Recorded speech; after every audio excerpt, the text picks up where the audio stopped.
Hyde County is a really unique place. We're located right on the Pamlico Sound on the coast of North Carolina. Being on the coast, it comes with a lot of challenges. Drainage is extremely important in Hyde County. It's very flat and very low. Where we're at right now, it's about 3 feet above sea level and less in some areas. There's about 84,000 acres of farmland in Hyde County. Drainage ditches are very important to being able to farm our land, to be able to get the water off when we get a rain. But if you don't have a tide gate or some way to stop the salt water coming back, it'll back up in there, and then that's where a lot of the salt comes from, is from the ditches. When the wind's blowing in the wrong direction, or you got storm surge from a hurricane, it doesn't take long, and you've got salty water pushing back into the fields. And then that's when we have issues with saltwater intrusion. For the most part, when the water is pushed up in these ditches and into the fields, it's affecting the edges right along the ditches. When salt comes in our fields, there's places that will not grow a crop. Nothing will germinate. Then there's other areas that the crop will come up and grow, but it just will be affected. It won't yield very good. It's not something that's just started. It's something that's been happening for generations. But there's new places that we're seeing it come, and it's getting worse. It's something we're working on all the time to try to fend off. Our farm is located really close to the Pamlico Sound. This water right here in this ditch is salty. We're only 18 inches above sea level. The normal tide is what we really try to keep out of the ditches. We can't control whether a hurricane comes over into the field, but if we can keep the salt water out of there every day, then we can make progress on it. Salt water on this side, fresh water on that side. This gate keeps the salt water from going in. When we get rain and the water's higher on the freshwater side, it allows the fresh water to go out. This is a salinity meter. It measures salinity in parts per thousand. Whenever I check water for a farmer or a landowner, I want it to be less than 2. Yeah. Ooh. What is it right there? 13 and a half. That ain't good, is it? No. This thing must be leaking. It says 18.6. There's why that gate's cracked open. This one has a leak, so we just got to open it up and clean the grass out of it. As an ag agent for Hyde County, I work with the farmers to determine what the unique needs of Hyde County are. A big one for me is saltwater intrusion. And it's an issue, but we're still farming and raising really good crops, producing high yields, high above the state average. On that side of the road, they grew potatoes, Irish potatoes, and they're fresh market potatoes. So, we're this close, just on the other side of those trees from the sound, and they're growing really high value crops. Whenever you say, well, we need to do research, we need to find out what we can do, but then we'll say, well, have you seen the maps? Have you seen the prediction maps for sea level rise? They just need to leave. It would be near impossible to just pick up your farm and move it somewhere. You've got land that a family has farmed for 100 years or more. You just can't go find farmland somewhere else and start farming. That's pretty impossible. Especially being an extension agent, we're here to provide solutions. Hi!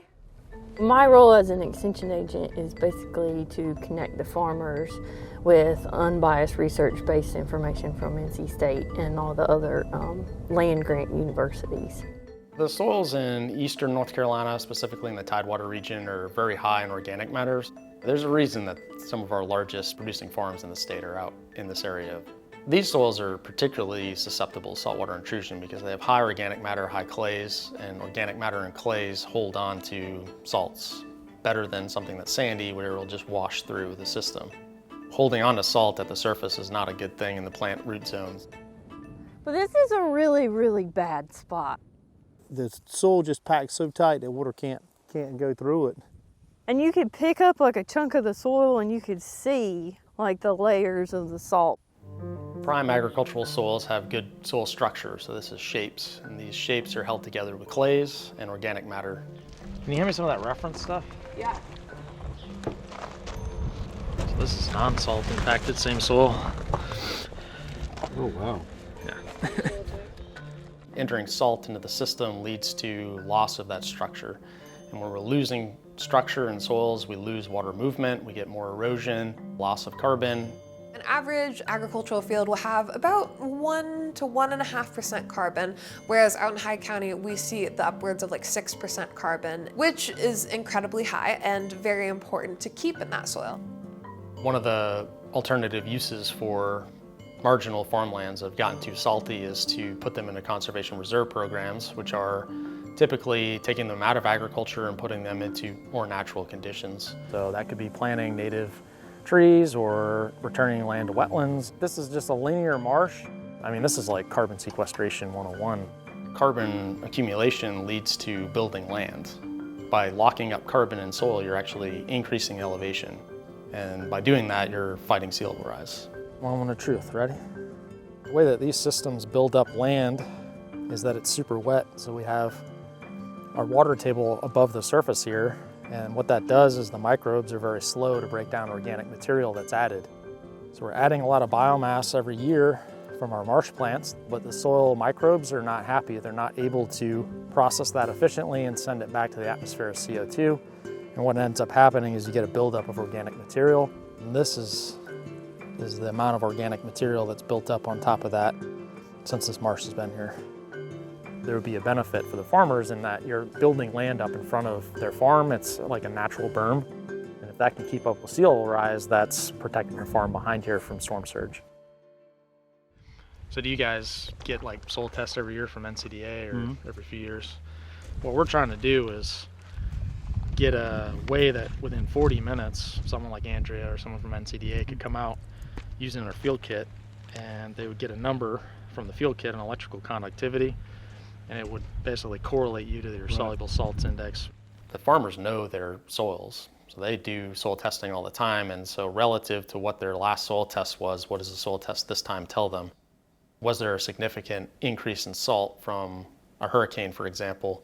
Currently, the methodologies that are available to farmers are time intensive. It takes upwards of a month to get information about soil tests as far as salinization, and that in many cases after a hurricane does not allow for management decisions on a quick basis. So we're trying to develop rapid methodologies that are essentially field kits that can be used by extension agents out in the field to rapidly assess the soil characteristics. And so in 40 minutes, you can get a similar answer to what would take over a month right now through the state labs.